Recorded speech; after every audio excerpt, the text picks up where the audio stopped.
আসসালামু আলাইকুম সবাইকে। অনেক দিন পর আবারও আপনাদের সঙ্গে আমার লাইফস্টাইল শেয়ার করার জন্য চলে আসলাম। তো আমি আজকের ভিডিওটি শুরু করলাম সকাল থেকে। সকালে আমার খাবারে ছিল হচ্ছে ভাত, মসুরের ডাল ভর্তা, পটল ভাজা, আর ছিল হচ্ছে চিয়া সিড, মধু আর পানি দিয়ে আধা ঘন্টা ভিজিয়ে রেখেছিলাম। তো সকালের খাবার খাওয়া শেষ করে আপনাদের ভাইয়া চলে গিয়েছিল, আর আমি এদিকে দুপুরের জন্য রান্না করতে গিয়েছিলাম।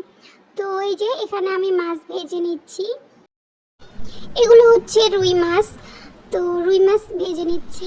রুই মাছ দিয়ে আজকে ডাটা রান্না করব। তো ভালোভাবে মশলা আমি কষিয়ে নিয়েছিলাম।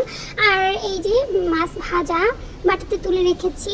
আর হচ্ছে এদিকে আমি আলু আর ডাটা এভাবে সুন্দর করে কেটে নিয়েছি।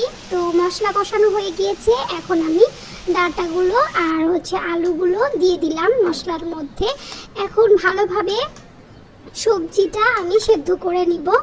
তো এই মুহূর্তে জাল আমি একদম মিডিয়াম লো হিটে রেখেছি। তো স্বাভাবিকভাবেই সবাই যেভাবে রান্না করে আমিও ঠিক সেভাবেই রান্না করেছিলাম।